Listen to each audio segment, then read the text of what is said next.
Hello everyone, welcome back to Pathshala. આપણે સમય અને અંતર ચેપ્ટર સ્ટાર્ટ કર્યું હતું અને છેલ્લી 3 ટાઈપ બાકી હતી. તો આજે આપણે એ 3 ટાઈપ કમ્પ્લીટ કરીએ એટલે આપણું ચેપ્ટર છે એ કમ્પ્લીટ થઈ જાય. હવે 8મી ટાઈપમાં કેવું હોય છે કે જ્યારે બે અલગ જર્ની આપેલી હોય ને, યાત્રા આપેલી હોય, ક્વેશ્ચનમાં તમને જ્યારે બે અલગ અલગ યાત્રા છે એ આપેલી હોય અને બંને યાત્રાનું અંતર સરખું હોય, એટલે કે કોઈ વ્યક્તિ છે એ એના ઘરેથી ઓફિસ જાય ને ઓફિસેથી ઘરે પાછો આવે, યાત્રા અલગ થઈ. શું થયું? ઘરેથી ઓફિસ ગયો ને ઓફિસેથી ઘરે આવ્યો, પણ એનું અંતર શું થયું? તો સરખું થયું. ઘરેથી ઓફિસ જાય ને ઓફિસથી ઘરે આવે તો એનું અંતર કેટલું હોય? સરખું હોય. પણ યાત્રા બે થઈ. કઈ? કે ઓફિસથી પેલા ઘરેથી ક્યાં ગયો? ઓફિસ થયો, એ પહેલી યાત્રા. પછી ઓફિસથી પાછો ઘરે આવ્યો, એ બીજી યાત્રા. ઓકે. અને ઝડપ અલગ અલગ હોય.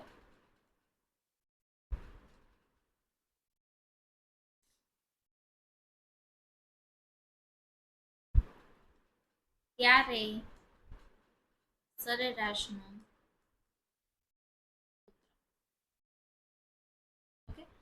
શું કીધું છે? યાત્રા અલગ અલગ હોય, બે અલગ યાત્રા આપેલી હોય, યાત્રાનું અંતર સરખું હોય પણ ઝડપ છે અલગ અલગ હોય.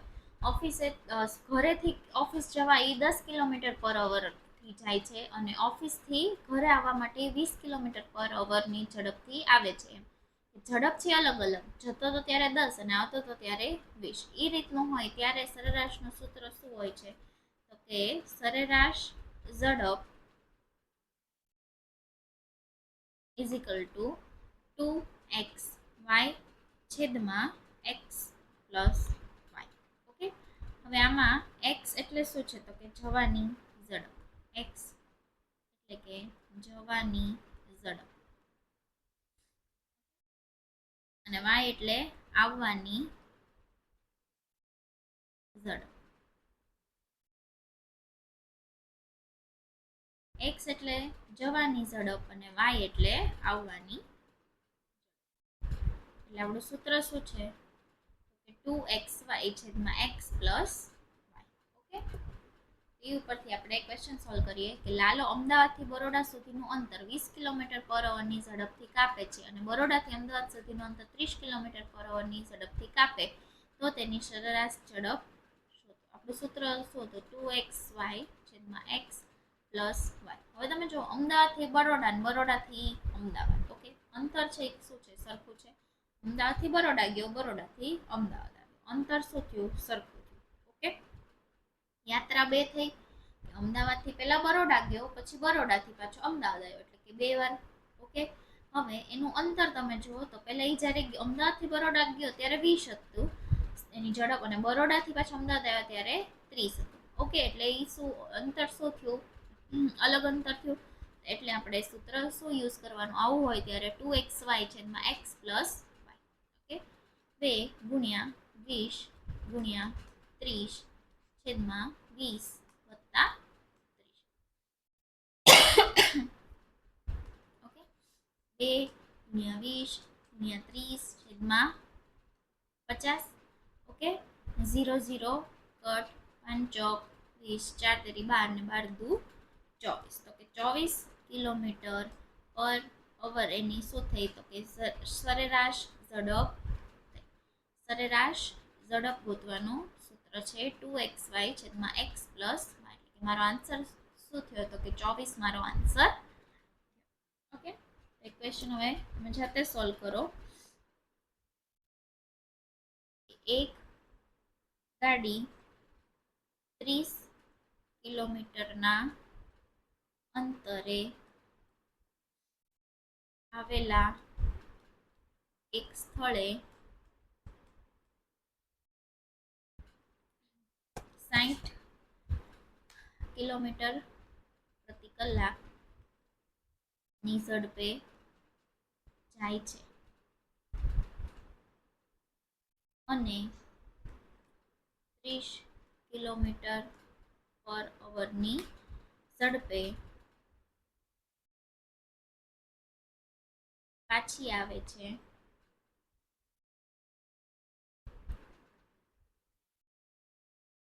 તો સરેરાશ ઝડપ શોધો. પહેલા તમે ટ્રાય કરો અને પછી હું તમને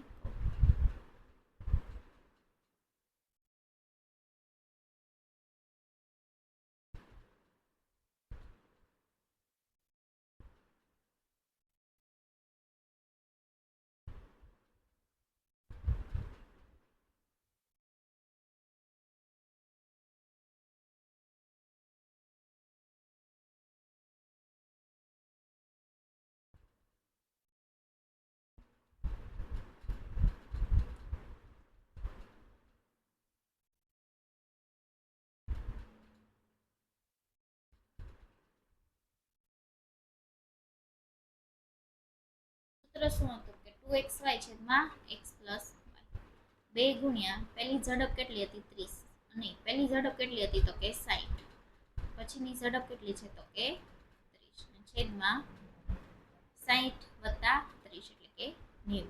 ઓકે, 30 તેરી 90 અને 3 ગુણ્યા 20 એટલે કે 60 એટલે કે 2 દુ 40 કિલોમીટર પર અવરની એની શું હશે તો કે સરેરાશ ઝડપ હશે. ઓકે, 40 શું થશે મારો આન્સર થશે. નવમી ટાઈપ જોઈએ. નવમી ટાઈપમાં કેવા પ્રકારના ક્વેશ્ચન હોય છે એ જોઈએ આપણે. કે શ્રદ્ધા છે 30 કિલોમીટરનું અંતર 6 કિલોમીટર પર અવરની ઝડપથી કાપે છે અને બાકીનું 40 કિલોમીટરનું અંતર 5 કલાકમાં કાપે તો શ્રદ્ધાની સરેરાશ ઝડપ શોધો. સૂત્ર શું હતું આપણું? ઝડપ ગુણ્યા સમય ઇઝ ઇક્વલ ટુ અંતર હતું. ઓકે, હવે એ શરૂઆત કરે છે ત્યારે કેટલું અંતર કાપે છે તો કે 30 કિલોમીટર. કેટલાની ઝડપે તો કે 6 કિલોમીટર પર અવરની ઝડપે. પછી બાકીનું જે છે કેટલું અંતર છે તો કે 40 કિલોમીટર. કેટલી કલાકમાં કાપે છે તો કે 5 કલાકમાં. તો હું અહીંયા 6 નો કોની હારે ગુણાકાર કરું તો કે 30 આવે તો કે 6 પંચા 30. ઓકે, 40 હાટું 5 હારે કોનો ગુણાકાર કરું તો મારે 40 આવે તો કે 8 પંચા 40. ઓકે, તો હવે મને આ 5 અને 8 મળી ગયું. ઓકે, તો તમે જો ટોટલ અંતર કેટલું થયું તો કે 40 ને 30 એટલે કે 60 કિલોમીટર. 60 કિલોમીટર એનું અંતર થયું. કેટલી કલાકમાં કાપે તો કે 5 ને 5 10 કલાકમાં એને કાપ્યું. 10 કલાકમાં એને 70 કિલોમીટર કાપ્યું. તો સરેરાશ ઝડપ આપણે ગોતવી હોય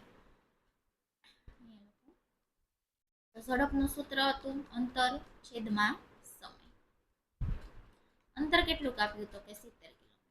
કેટલા સમયમાં તો કે 10 કલાકમાં. તો કે 10 સત્તા 70 એટલે કે 7 કિલોમીટર પર અવરની મારી સરેરાશ ઝડપ હશે. એટલે કે 7 મારો આન્સર થશે. ઓકે, આઈ હોપ કે બધાને સમજાણું હશે. આ ક્વેશ્ચન છે એ પહેલા તમે જાતે સોલ્વ કરો. મોટો છે પણ વાંચતા જાઓ અને કરતા જાઓ એટલે ખૂબ ઈઝી છે.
કીધું છે કે અક્ષય કુમાર, અજય દેવગણ, ઋતિક રોશન ગોવાની મુસાફરી પર નીકળે છે. અક્ષય કુમાર પહેલો 1 કલાક 50 કિલોમીટરની ઝડપથી ગાડી ચલાવે છે.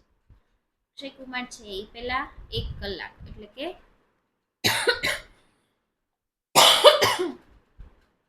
1 કલાકમાં 50 કિલોમીટર પર અવરની ઝડપથી ગાડી ચલાવે છે. એટલે કે 1 કલાકમાં કેટલું કિલોમીટર કાપ્યું હશે તો કે 50. તો એની ઝડપ કેટલી હશે તો કે 50 5ની. ઓકે, સોરી,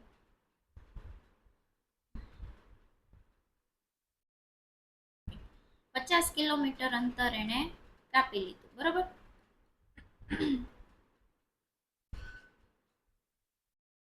અહીંયા 50 ની જ આવશે. 50 કિલોમીટર પર અવરની એની ઝડપ છે.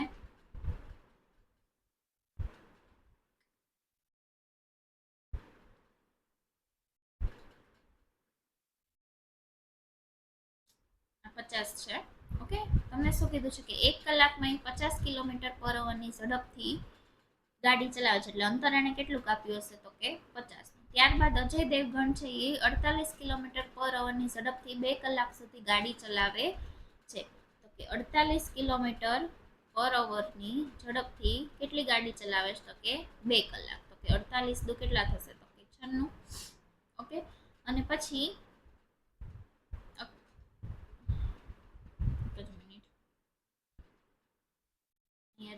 ઋતિક રોશન આવશે. અહીંયા ઋતિક રોશન છેલ્લા 3 કલાક સુધી 52 કિલોમીટર પર અવરની ઝડપથી 3 કલાક ગાડી ચલાવે છે. એટલે કે 3 દુ 6 ને 5 તેરી 15 એટલે 156.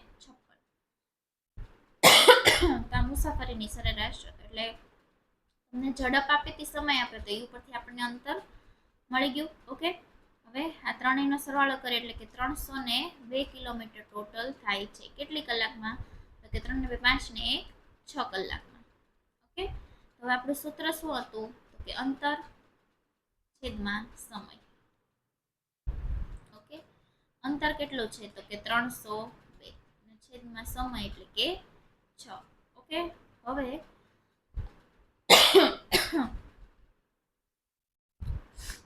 બે આરે આપણે છેદ ઉડાડીએ તો કે 2 તેરી 6 અને 151 અહીંયા 2 એટલે કે 302 એટલે કે 151 અને 3. હવે એનું આપણે મિશ્રમાં ફેરવવું હોય 151 છેદમાં 3 અને મારે મિશ્ર સ્વરૂપમાં ફેરવું છે એટલે કે છેદમાં 3 તો રહેશે તે 3 પંચા 15 એટલે કે 50 કરવું તો કે 150 થાય વધારે 1 એટલે કે 50 1 ના છેદમાં 3 એ મારો આન્સર. જો તમને ઓપ્શનમાં 151 ના છેદમાં 3 આપ્યું હોય તો ઈ ટીક કરવાનું, મિશ્રમાં ફેરવીને આપ્યું હોય તો ઈ ટીક કરવાનું. ઓકે, ચલો, આઈ હોપ કે બધાને અહીંયા સુધી સમજણ હશે. હવે છે છેલ્લી ટાઈપ છે ઝડપ અને સમયનો ગુણોત્તરમાં તમને આપ્યું હોય. ઝડપ સમયનો ગુણોત્તર.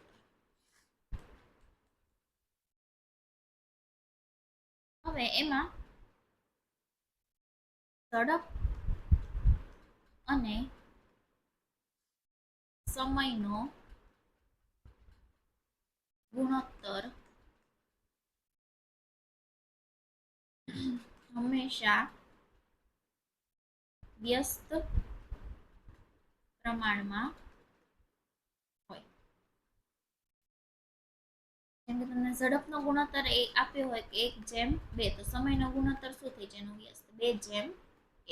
ઓકે, તમને સમયનો ગુણોત્તર આપ્યો હોય 3/5, તો ઝડપનો ગુણોત્તર શું થઈ જાય તો કે 5/3. ઓકે, શું થઈ જાય એનું ઉલટું વ્યસ્ત થઈ જાય. એ ઉપરથી ક્વેશ્ચન સોલ્વ કરીએ કે એ અને બી ની ઝડપનો ગુણોત્તર. જો તમને શું આપ્યું છે એ નો અને બી નો, આ શું આપ્યું છે તો કે ઝડપનો ગુણોત્તર આપ્યો છે 5/7. ઝડપનો ગુણોત્તર તમને આપી દીધો છે તો સમયનો ગુણોત્તર શું થઈ જશે એનાથી વ્યસ્ત પ્રમાણમાં 7/5. ઓકે, જો કોઈ અંતર કાપતા એ બી કરતા 18 મિનિટનો સમય છે એ વધારે લે છે, સમય છે એ વધુ લે તો બી દ્વારા લાગતો સમય શોધો. ઓકે, હવે એ ઈ છે એ બે બી કરતા કેટલો સમય વધારે લે છે તો કે 18 મિનિટ.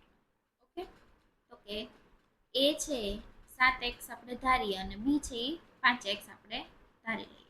ઓકે, 7x માંથી હું 5x બાદ કરી લઉં તો કેટલી વધારે લે છે તો કે 18 મિનિટનો.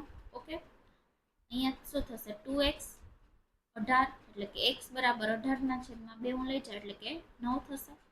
x બરાબર 9. હવે તમારે શું કરવાનું છે તો કે b દ્વારા લાગતો સમય એટલે કે સમયનો ગુણોત્તર અને b દ્વારા એટલે કે 5x. 5 ગુણ્યા x ની કિંમત શું આવી તો કે 9. તો કે 9 પંચા ને 45 તો કે 45 મિનિટ સમય લાગશે.